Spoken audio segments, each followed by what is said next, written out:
오늘 말씀 제목은 믿음의 차이를 극복하는 방법입니다. 믿음의 차이를 극복하는 방법이라는 제목으로 함께 은혜를 나누었으면 좋겠습니다. 오늘은 로마서 말씀을 중심으로 살펴보려고 합니다. 그래서 하나님께서 교회들에게 하시는 말씀을 좀 보면서 그 안에 중요한 교훈이 어떤 것이 있을지를 살펴보려고 합니다. 로마서는 아시다시피 바울이 로마에 있는 교회들에게 보냈던 편지입니다. 바울은 흩어져 있는 교회들에게 편지를 보낼 때 각각의 교회들에게 있는 그런 문제들에 대해서 이야기하고 그에 따르는 권면을 했던 것을 보게 됩니다. 로마서도 마찬가지입니다. 바울은 로마서를 통해 로마에 있는 교회들의 장점은 한없이 칭찬해줬고 또 문제들은 따끔하게 훈계했던 것을 볼 수 있습니다. 그중 오늘 본문이 들어있는 로마서 14장과 또 15장의 내용을 보면은 당시 로마의 교인들이 서로 간에 믿음의 차이가 있었는데 그 차이로 일어나는 갈등을 언급하는 것을 볼 수 있습니다. 오늘 본문에서는 교인들을 두 종류로 구분하고 있습니다. 믿음이 강한 자와 믿음이 약한 자입니다. 또 다른 말로도 표현하고 있는데요. 먹는 자와 먹지 않는 자 이렇게 표현을 하고 있습니다. 그래서 이 구절을 좀 이해하려면 간단하게 그 당시 로마 교회의 시대적 배경이나 문화적 상황들에 대해서 좀 말씀을 드려야 될 것 같아요. 일단 로마에 있는 교회라고 하면 교인들이 모두 이스라엘 사람들은 아니겠죠. 그러니까 다 유대인들은 아니지 않겠습니까? 유대에서 시작된 복음이 주변으로 전파되면서 이제 교회 안에는 다양한 사람들이 모여들기 시작했습니다. 그러니까 유대인과 이방인들이 이렇게 같이 섞여 있는 형태가 되었습니다. 교회들이. 그러다 보니까 당연히 서로 문화적 차이가 생기죠. 평생 영향을 받아온 문화가 다르니까 생각하는 것도 말하는 것도 다 다른 겁니다. 또 하나님 말씀을 이해하고 그것을 받아들이는 정도의 차이도 있었어요. 이것은 다른 말로 믿음의 차이라고 할 수 있겠죠. 그런 믿음의 차이가 있었습니다. 그렇다고 이런 차이가 있다 갖고 교회를 쪼갤 수는 없잖아요. 교회는 당연히 이런 차이가 있는 사람들이 함께 모여 있는 겁니다. 그러다 보니까 그런 차이로 인한 분열의 문제들이 좀 생기기 시작했어요. 일단 유대인들에게는 음식 규례나 절기에 관한 율법이 있었습니다. 이런 거 굉장히 중요하게 생각하죠. 우리가 성경의 레위기만 보더라도 정결한 음식이 뭐고 부정한 음식이 뭔지에 대해서 이렇게 많이 강조하는 것을 볼 수 있는데요.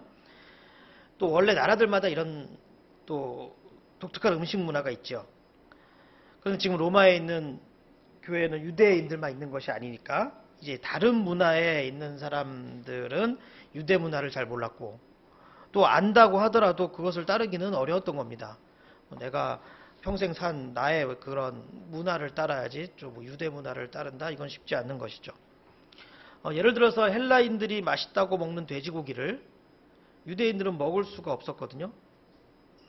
그런데 단지 안 먹기만 하면 해결되는 문제도 아니었습니다. 그러니까 이 편지가 쓰여진 이 시기, 그러니까 바울이 살던 시기보다 훨씬 이전에 이때로부터 한 200년 전만 보더라도 어떤 사건들이 있었냐면 많은 유대인들이 돼지고기를 먹을 수 없는 이유로 죽어야만 했습니다. 로마 제국이 지배하고 있는 문화에서 그 법을 따르지 않으니까 죽었던 거예요. 어떤 로마의 악한 왕은요. 유대인들한테 일일이 돼지고기 먹어보라고 한 명 한 명씩 찾아가서 그래서 안 먹으면 바로 그 자리에서 칼로 죽이기까지도 했습니다. 그렇게 박해를 했습니다. 그래서 나중에는 이 돼지고기 문제로 전쟁까지 벌어졌습니다. 그만큼 이 음식과 관련된 문제는 그렇게 가벼운 문제가 아니었던 것을 보게 됩니다. 또 음식 문제뿐 아니라 절기를 지키는 문제도 있었죠. 절기는 유대교에 있어서 매우 중요한 문제였습니다. 그래서 이 문제 때문에 이 절기 지키는 문제 때문에 아예 다른 사람들하고 교제를 단절하기까지 했습니다. 또 다른 나라 사람들도 그들 각자의 절기가 있었을 거 아니에요. 이렇게 각자 서로 다른 조상들의 관습과 달력을 따르다 보니까 이게 어떻게 하나의 교회로 온전히 신앙생활을 할 수가 있었겠어요? 어려운 문제였습니다. 그래서 그런 음식 문제, 또 절기 문제, 이런 문화적 차이로 인한 갈등들에 대해서 어떻게 대처해야 하는가? 거기에 대한 내용이 바로 로마서 14장과 15장입니다. 그 여러 가지 내용 중에서 오늘은 14장 1절에서 4절까지 있는 내용만 살펴보려고 하는데요. 중요한 것은 그런 여러 가지 문제들을 조사하는 것이 아니라 그것을 극복하는 방법을 배우는 것이죠. 자, 그래서 1절부터 4절까지만 살펴보면 여기서 일단 눈에 띄는 게 뭡니까? 이 먹는 자와 먹지 않는 자 이렇게로 구분을 하는 것을 볼 수 있는데요. 특이한 것은 우리 생각과 다르게 믿음이 강한 자는 모든 것을 먹는 자이고 반대로 믿음이 연약한 자는 채소만 먹는 자라고 이렇게 표현을 한 겁니다. 고기를 안 먹는 것은 그 당시에 두 가지 정도의 이유가 있었을 것 같습니다. 우선 고기 중에서는 금지한 고기들이 있잖아요. 이런 건 먹지 마라. 무슨 고기 뭐 먹지 마라. 이런 금지한 고기들이 꽤 있으니까 아예 많은 사람들이 채식주의자가 되어서 안 먹을 수도 있겠고요. 또 이방 종교에서 보면 그들의 신께 먼저 그 음식을 바치는 그런 의식을 한 이후에 그 고기들을 나누어 주었습니다. 로마도 그렇게 했어요. 그렇게 우상에게 오염된 음식은 먹을 수 없다는 이유 때문에 이제 이렇게 안 먹는 현상들이 발생한 것이죠. 자, 어찌되었건 중요한 것은 바울은 그렇게 고기를 안 먹는 사람들을 믿음이 연약한 자로 규정했다는 사실이에요. 왜 그러냐면 일단 음식에 대해서는 하나님께서 그런 구별을 없애주셨기 때문입니다. 여러분 기억나시는지 모르겠지만 베드로가 기도하다가 환상을 보죠. 그래서 고넬료의 집으로 가라는 응답을 받을 때가 있지 않았습니까? 그때 환상 중에 하늘에서 유대인들이 부정하다고 여기는 그런 음식들이, 그런 동물들이 담겨있는 보자기가 하늘에서 내려오잖아요. 그때 하나님께서 이렇게 말씀하십니다. 베드로야, 일어나 잡아먹어라. 그러니까 베드로가 뭐라 그래요? 그럴 수 없다 그러죠. 내가 속된 음식을 먹을 수 없습니다. 결코 먹을 수 없나이다. 결코 먹을 수 없나이다. 그래요. 베드로가 원래 결코 그럴 수 없다는 말을 잘하는 것 같아요. 그랬더니 다시 이런 소리가 들립니다. 알죠, 뭐 베드로 이런 거 아시니까 하나님이 한 번 더 말씀하세요. 하나님께서 깨끗하게 하신 것을 네가 속되다 하지 말라. 그래서 이제 어떤 고기는 정결하고 어떤 고기는 부정하고 이런 구별을 없애주신 거예요. 두 번째는요, 그 우상에게 오염되었다는 부분, 그 부분인데 간단하게 말해서 어떤 음식이 있어요. 그 음식이 제사상에 올라간 거예요. 그러면 그 음식이 과연 우상에 의해서 오염된 것인가? 진짜 귀신이 나타났고 침이라도 싹 발라놓고 가는 건가? 갖고 먹으면 귀신의 어떤 침에 오염되나? 아니거든요. 물론 그래도 왠지 찝찝할 수는 있어요. 또 그 찝찝한 느낌이 남들보다 더한 사람도 당연히 있을 거 아니에요. 바로 그런 사람들을 이제 연약한 사람이다 이렇게 얘기하는 겁니다. 그런 사람들 중에는 하나님의 말씀을 잘 모르는 사람도 있었을 거고 또 그 말씀을 알아도 머리로는 이해해도 마음이 못 따라가는 거죠. 그래서 찝찝한 거예요. 그런데 그건 죄가 아닙니다. 그냥 믿음의 차이예요. 믿음의 차이. 연약한 거지요. 그래서 오늘 본문에서는 이렇게 믿음이 연약한 자를 먹지 않는 자라고 표현을 한 거예요. 그래서 믿음이 강한 자를 먹는 자라고 표현을 한 겁니다.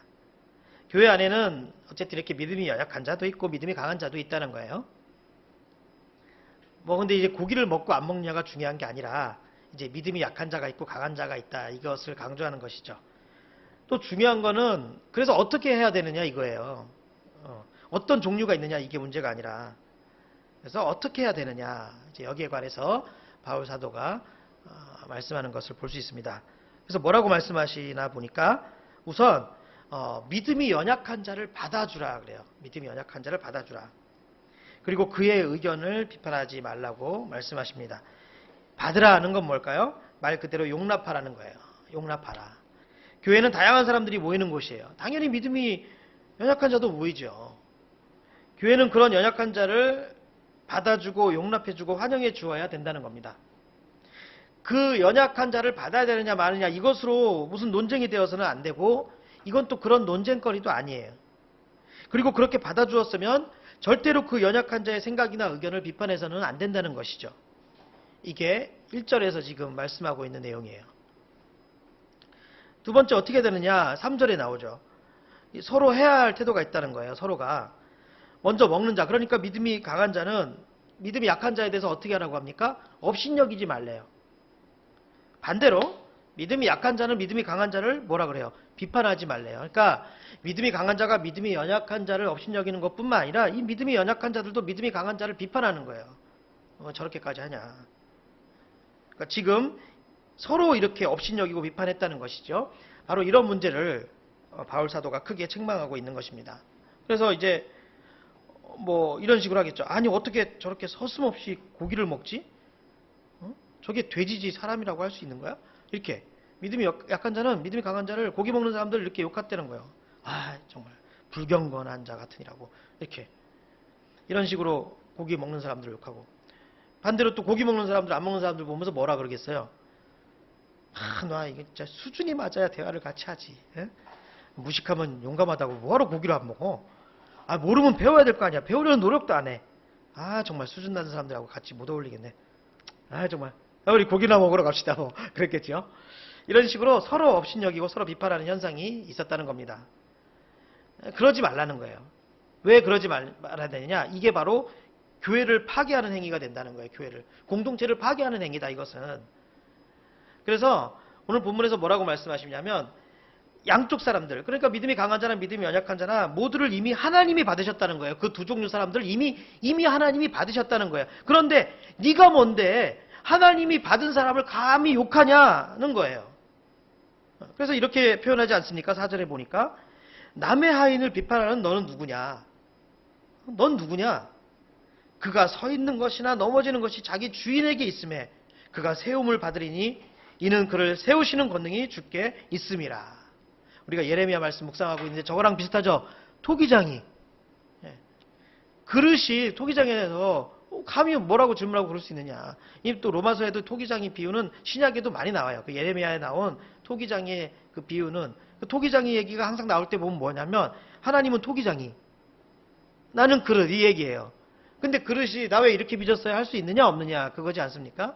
그러니까 믿음이 연약한 자나 강한 자나 다 소유가 하나님께 있다는 거예요. 그리고 그럼 뭐라 그래요? 그가 넘어지고 일어서는 거 다 주인한테 달렸다. 근데 나중에 어떻게 된다고요? 그가 세움을 받을 것이다. 믿음이 연약한 자도 강한 자도 각자 서로 비판하는 모습들이 있고 잘못된 모습들이 있지만 그 모자라는 모습들이 있지만 그거 다 온전하게 세워진다. 그거는 하나님이 하시는 거다. 이렇게 지금 강조하고 있는 것을 볼 수 있습니다. 그러니까 누구도 서로 비판할 권리가 없다는 것이고 누구도 하나님의 권한을 침범할 수가 없다는 거예요. 이건 아주 조심해야 되는 부분이에요. 그래서 우리가 지체들을 바라볼 때, 우리 보듬이들을 바라볼 때, 자기 가족들을 바라볼 때도 마찬가지예요. 우리가 서로를 바라볼 때 이 사람의 소유는 하나님에 있다 생각하는 게 중요해요. 저도 기도할 때 이렇게 기도할 때 조심하는 거 있습니다. 혹시 기도하다가 제 딸, 우리의 이렇게 기도를 하다가 또 이렇게 멈춰요. 저의 갖고 아니지. 정확히 따지면 하나님의 딸이지. 내 게 아니지. 내 소유가 아니지. 라는 것으로 말도 조심해서 하려고 저는 기도할 때 이렇게 신경을 써요. 내 딸. 이게 내 딸이야? 네. 그래서 중보 기도할 때도 그렇게 한단 말이에요. 우리 가족도 내 거, 내 아내, 내 엄마, 내 딸 이렇게 하는 말을 될 수 있으면 안 하려고 해요. 이게 하나님의 소유. 저는 어렸을 때부터 그런 얘기를 많이 들었어요. 어머니가 넌 내가 낳았지만 넌 내 게 아니고 하나님 거다. 네가 알아서 해라. 하나님이 알아서 하시겠지. 이렇게 어떤 얘기 대화할 때 그런 얘기를 많이 했습니다. 그래서 우리가 하나님께 속한 사람들을 그렇게 함부로 비판하고 업신여겨서는 안 된다라는 말씀을 지금 하고 있는 것이죠. 그러니까 오늘 우리에게 주신 이 말씀의 핵심이 뭐냐면 우리의 할 일이 뭐라? 우리 할 일이 뭐라는 거예요? 받아주는 거다 우리는. 우리 할 일은 받아주는 거고 용납하는 것이다. 그렇지 그게 우리가 해야 할 일이지 무시하고 비판하고 지적질하고 그런 것이 우리가 할 일이 아니라는 거예요. 우리 보듬교회 공동체가 건강하게 세워져 나가기 위해서는 믿음이 성숙한 자들이 믿음이 좀 더 자기보다 약한 자들을 포용해야 된다는 거예요. 교회가 제대로 세워지고 교회가 건강하게 나아가려면 정말 필요한 것이 바로 이 포용력입니다. 포용력. 어떤 사람은 건강한 신앙체계를 갖출 수도 있어요. 반면 어떤 사람들은 성경을 제대로 이해 못할 수 있어요. 신앙도 별로 없고 믿음이 약할 수도 있어요. 하지만 그렇다고 해서 그거 비판할 게 아니라 이런 사람들이 원래 모이는 것이 교회다. 이런 두 유형의 사람들이 서로 부딪히고 충돌하고 그러면 그건 교회가 깨진다는 거예요. 그리고 또 이런 사람들이 많이 있어야 그게 제대로 된 교회예요. 뭐 믿음 좋고 성숙하고 그냥 성화되고 다 완벽한 사람들은 여기 있으면 안 돼. 천국에 있어야지. 예. 교회에는 연약한 사람들이 모이는 거예요. 그런데 이런 사람들이 서로 갈등을 하면 교회는 존재하기 힘들다는 겁니다. 우리 교회 이름이 뭐예요? 보듬교회잖아요, 특히. 우리는 그래서 더 잘해야 돼. 우리 보듬교회는. 더 보듬어주고 더 포용력을 발휘해야 되는 것이 바로 우리 교회예요. 지금도 그렇지만 우리 보듬교회는 앞으로도 정말 초신자들, 말씀에 대해서 잘 모르고 믿음이 약하고 그런 사람들이 주로 찾아올 거예요. 많이 들어올 거예요. 자, 그럴 때 우리에게 필요한 게 뭐겠습니까? 이해해주고 기다려주고 보듬어주고 그런 태도가 필요하다는 거예요. 오늘 본문처럼 무슨 먹는 문제가 뭐 우리 배워야 될 교훈이 아니에요. 뭐 이거 갖고 오래 따질 필요 없어요. 뭐 성경 공부 때는 할 수 있겠지. 자, 왜 이렇게 먹는 거 먹지 않는 것과 음식 문제가 없고 그 당시 문화가 어땠고 뭐 이런 거 우리가 지금 그게 중요한 게 아니라 여기서 그래서 뭐 먹는 걸 어떻게 생각해라. 지금 이게 교훈이 아니라 믿음이 연약한 자가 있고 믿음이 또 좀 더 그 사람보다는 강한 사람들이 있는데 그런 걸 어떻게 해야 되느냐. 이게 중요하다는 겁니다. 그래서 뭐 이거 먹는 문제는 하나의 예이고요. 여기서 볼 수 있는 교훈을 찾으라는 거죠. 그래서 우리가 서로를 볼 때 답답하고 문제 있어 보이고 이해가 잘 안 가고 그런 사람들이 있을 수 있고 그런 부분들이 있는데 그런 믿음의 차이를 잘 극복하는 것 바로 그것이 중요하다는 것입니다. 그게 오늘 말씀의 교훈이에요. 보듬어줘야 돼요. 교회는 서로 지체들을 보듬어줘야 돼요. 보듬이 뭐냐면 보듬 안아주는 것을 말하잖아요. 이게 포용력이에요. 포용력. 그러니까 받아주라는 거. 서로 받으라 이런 말씀 많이 하시잖아요. 받아주는 거.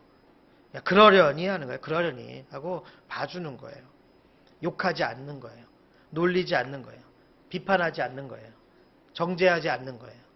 교회는 그게 제일 중요합니다. 자, 근데 이렇게 하는 데 있어서 정말 중요한 게 뭔지 아세요? 그러니까 여기 이렇게 뭔지 알겠죠? 어떻게 해야 되는지. 근데 여기 진짜 중요한 게 있어요. 이게 이제 있어야지 이걸 쉽게 할 수 있어. 그게 바로 인내예요.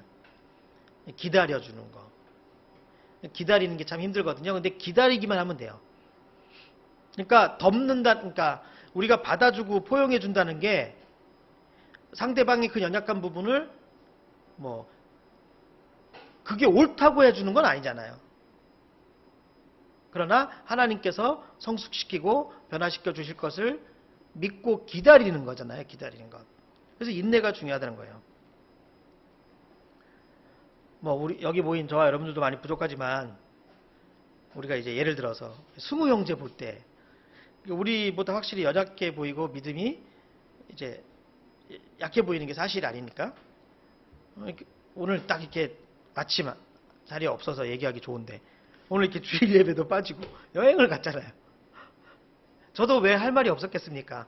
제가 뭐 조언할 게 없었겠어요? 아무 말 안 했어요. 근데 제가 뭐 가르칠 말이 없어서 아니면 그 행동이 문제라서 제가 아무 말 안 했을까요? 그게 아니에요.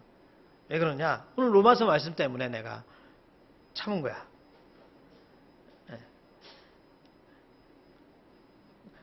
정말 뭐 생각하고 안 좋은 쪽으로 생각하면 뭐 여러 가지 불만이 생기고 제 마음에 이제 여러 가지 안 좋은 마음이 계속 샘솟을 수 있죠. 왜 하필 일본이야? 남들은 지금 취소하는 마당에 이럴 수도 있는데 이렇게 제가 한없이 부정적으로 생각하면 한도 없고 끝도 없지만 그걸 그렇게 하면 안 되기 때문에 그래서 제가 말씀처럼 스무 형제 입장이 되어서 생각을 해봤어요. 그리고 긍정적인 부분을 생각해 봤어요. 그래서 어떤 결론이 나오냐? 그래도 이렇게 나오는 게 어디냐 얘가. 참 기특하지 아니한가. 이렇게 생각한 거예요. 교회는요. 이렇게 믿음 약하고 신앙 약한 사람들을 비판하지 않고 정죄하지 않고 기다려주는 게 주님이 기뻐하시는 교회예요. 우리가 이렇게 기다려주고 용납해주고 이해해주고 이렇게 해주면 누가 제일 좋아하냐면 그 연약한 사람들 뭐 승우 같은 형제가 제일 좋아하는 게 아니라 하나님이 기뻐하신다는 거예요. 하나님이. 근데 우리는 신앙이 뜨겁고 믿음이 강하면 오해하죠. 내가 저 불의한 것을 보고 가만히 넘어간다는 걸 하나님이 마음 아파하지 않을까? 아니에요. 오히려 뭐 하나님의 이름으로 정의의 이름으로 너에게 내가 조언을 한다. 이러면서 우리가 얘기할 때 하나님 마음 아프시다고. 내 뜻은 그게 아닌데 너는 나를 오해하고 있구나. 하나님은 그렇게 보신다는 거예요. 그럼 하나님이 기뻐하시는 거 뭐냐? 기다려주는 거. 기다려주는 거. 덮어주는 거. 그럴 때마다 그러지 않으려고 하면 하나님이 그러세요. 나도 너를 덮어주고 용서해줬는데.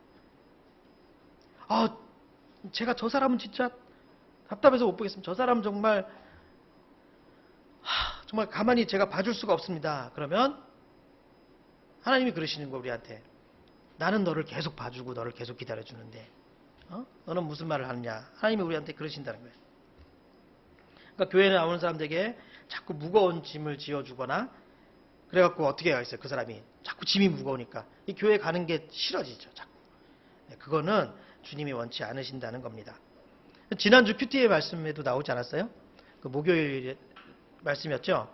뭐 엄중한 말씀, 너희들이 엄중한 말씀이라고 하면서 자꾸 사람들에게 짐을 지어주지 말라. 그 엄중한 말씀이라는 그 히브리어가 짐으로도 쓰이는 그런 이중 의미가 있다. 이렇게 지난 목요일 큐티 때 나왔잖아요.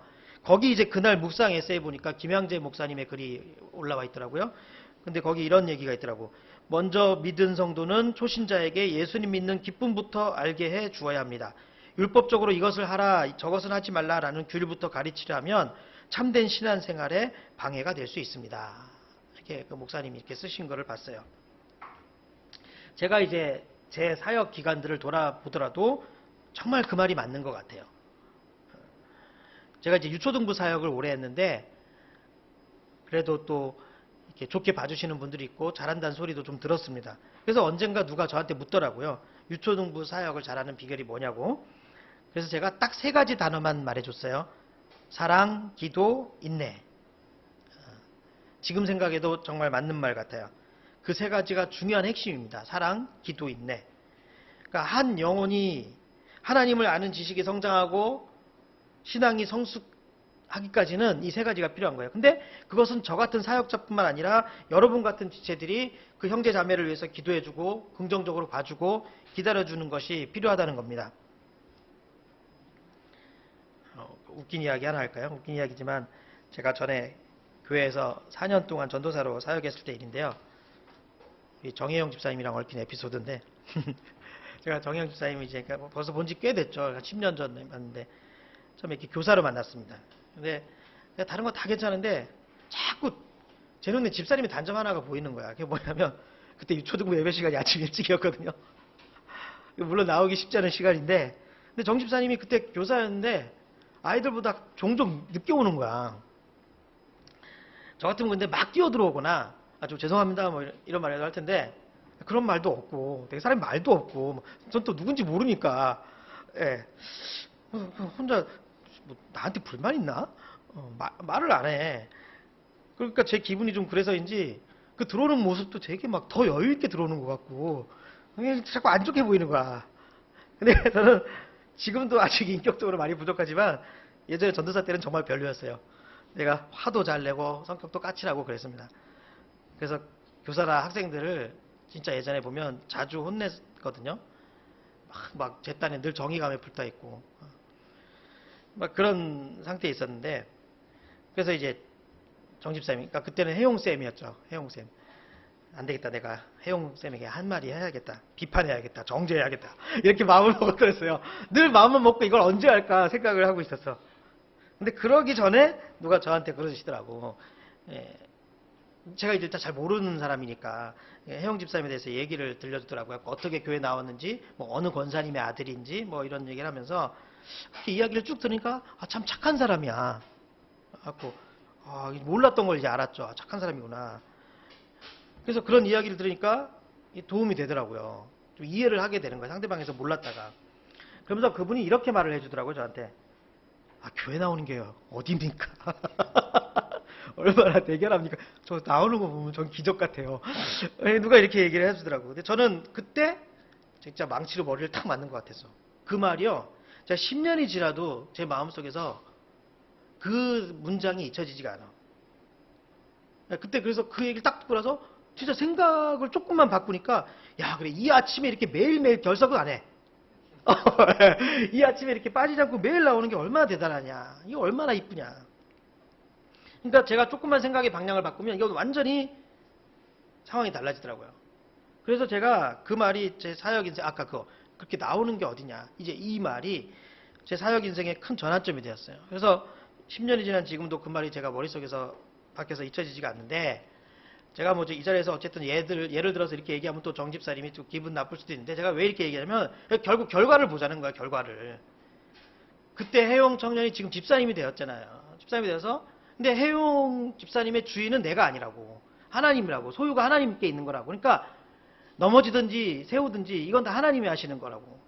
그래서 결과적으로 하나님이 세우시잖아요. 그래서 지금 집사님 되었고 우리 교회 기둥과 같은 진짜 일꾼이 되어 있고, 우리 교회에서 전도를 제일 많이 한 사람이에요. 어디서 신실한 자매를 데리고 오더니 나중에 훈남 형제를 데리고 와.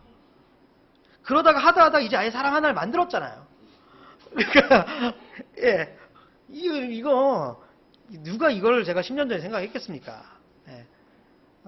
왜 이렇게 조금씩 늦지? 제가 그렇게 바라봐서 제가 그냥 불러다가 사탄아 내 뒤로 물러가라 막 이런다든지, 네가 하나님의 이름을 해봐 막 이러든지, 정죄라고 막 그랬으면, 뭐 이상한 전도사님 다 보겠네.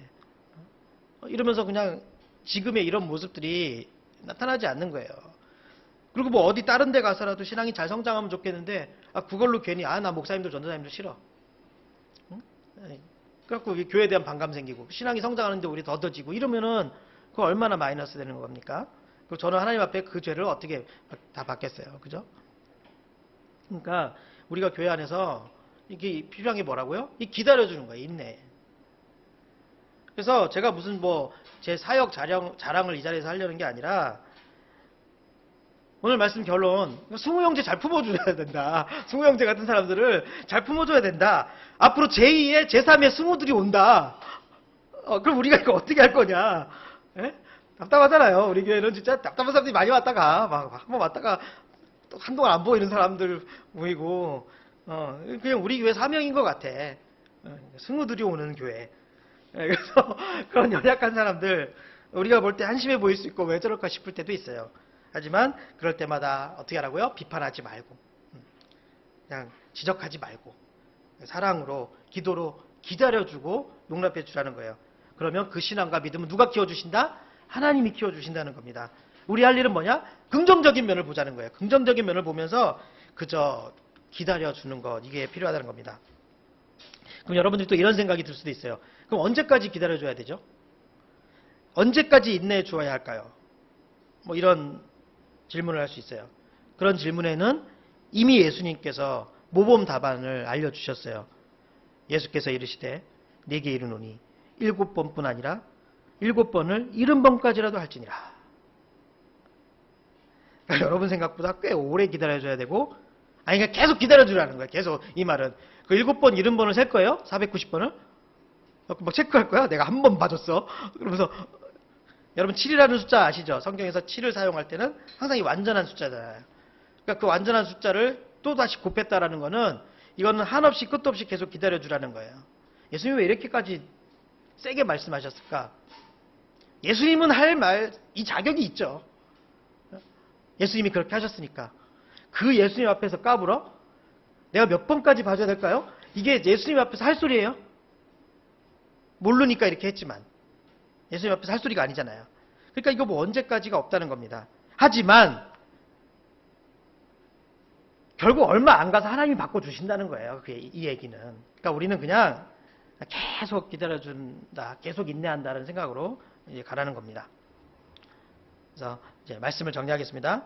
그러니까 어떤 교회든지요, 믿음이 성숙한 사람들 아니면 또 믿음이 약한 자들이 섞여 있기 마련입니다. 그러니까 믿음의 차이가 있기 마련입니다. 그런데 교회가 세워지려면, 제대로 세워지려면 뭐가 필요하다고요? 영적 포용력이 필요해요. 우리에게 필요한 것은 포용력이에요. 교회가 제대로 세워지기 위한 것은 포용력이에요. 뿐만 아니라 하나님이 여러분들 한 명 한 명을 보시면서 기쁘다, 네가 내 마음에 든다라고 말씀하실 때는 우리가 포용력이 있을 때, 그 포용력을 발휘할 때 하나님 마음 흡족해 하시고 우리를 예뻐하시고, 예쁘면 복도 더 주시고 그렇게 하신다는 겁니다. 서로 비판하고 업신여겨서는 안 됩니다. 한 사람의 믿음을 바로 잡아주시고 한 사람의 믿음을 성장시켜 주시는 분은 우리 하나님이시기 때문에 그렇습니다. 우리는 그저 기도하고 그저 기다려주고 그저 보듬어주면 되는 거예요. 그렇게 하나님의 시선으로 하나님의 사랑으로 공동체를 세워나가는 우리 보듬교회가 되기를 주님의 이름으로 축원합니다.